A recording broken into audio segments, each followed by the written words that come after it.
Bit of a science experiment today.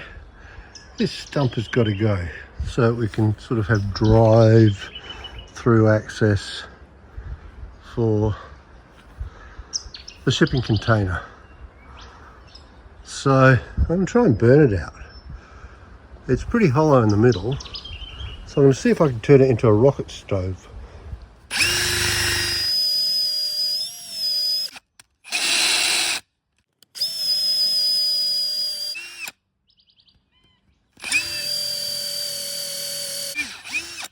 Surprisingly tough old stump for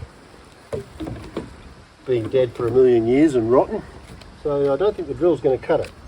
I'm going to try some plunge cuts with the chainsaw.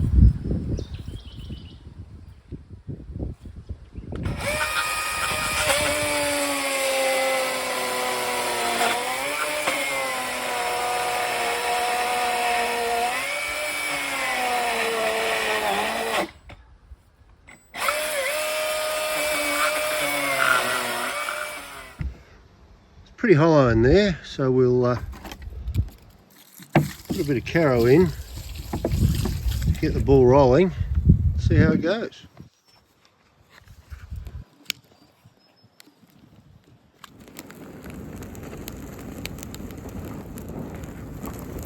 That's just carrow, so I don't know whether it's actually going to take or not. See how it goes. Fuel,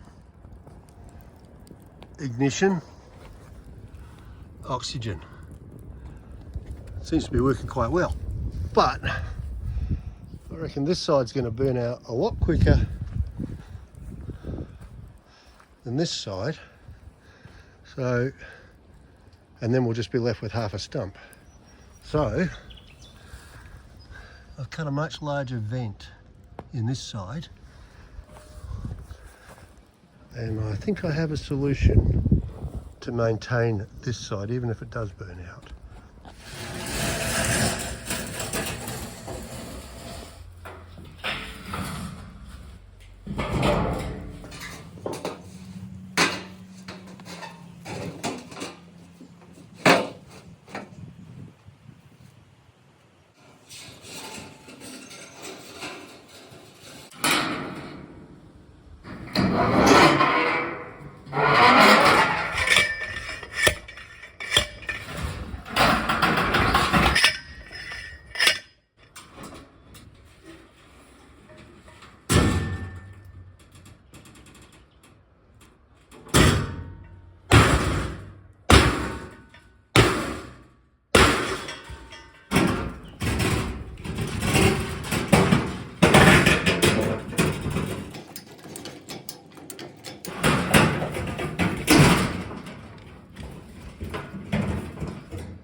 Right, I did say it was an experiment.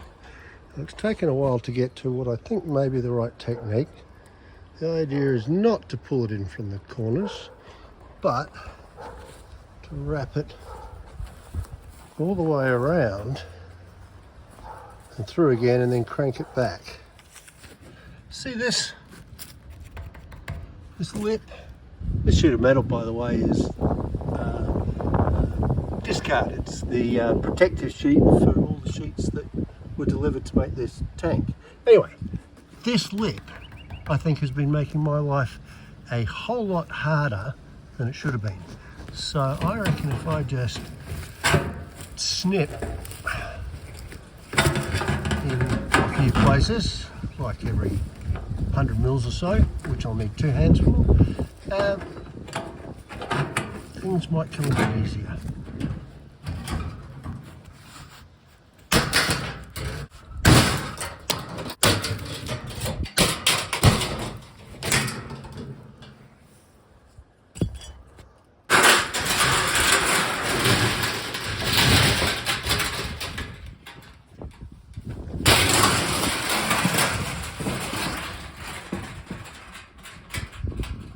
So yesterday I spent all day, and I'm not joking, all day wrestling with that dopey piece of curved tin.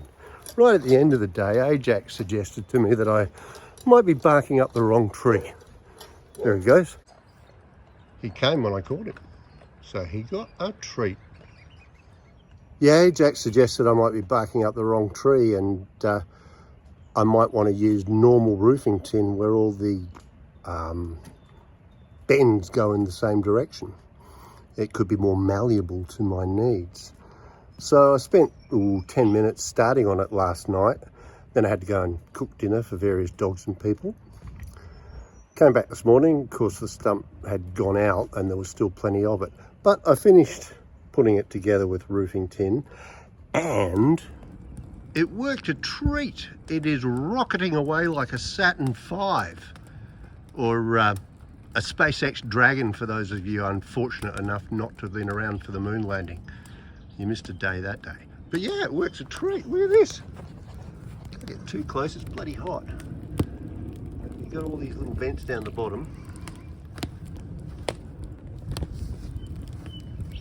And even the radiant heat has gone out to the stumps on the outside, and you can see in there, it's running, it's actually making the tin red hot. So what did we learn with our little experiment? Well, we learnt that although a hollow log might look like it could be a rocket stove, it doesn't stay a rocket stove for long, just the way it burns. We also learnt that it's better to go with the flow and work with the bends on corrugated iron. And we learnt that rocket stoves actually work. So that is the way I roll, as the cool kids say these days. Basically, it's 3 or 4 epic fails, then a win. And that's okay. I got the time. I'm retired. This is going to get another Guernsey. There's plenty of other stumps around that are worthy of my pyrophilic attentions. Right. Let's see if it did anything.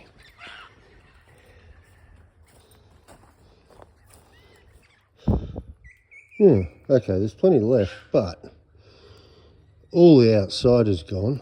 It was waist height, or above waist height. Now it looks like it's above knee height. Set it up again, give it another go. Right, nice and soft.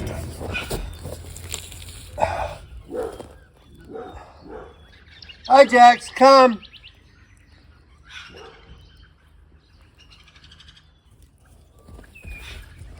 Oh, good come. Yes, good come.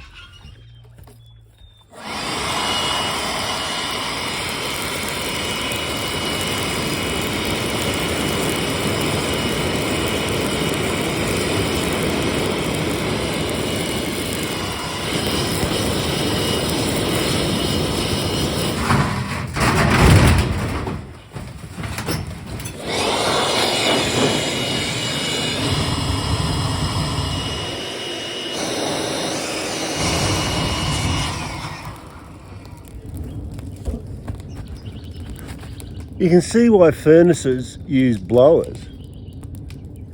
If you could be asked doing that for a few hours, you'd probably get rid of the stump in a few hours rather than a couple of days, but I can't be asked doing that. I'd be changing batteries all the time.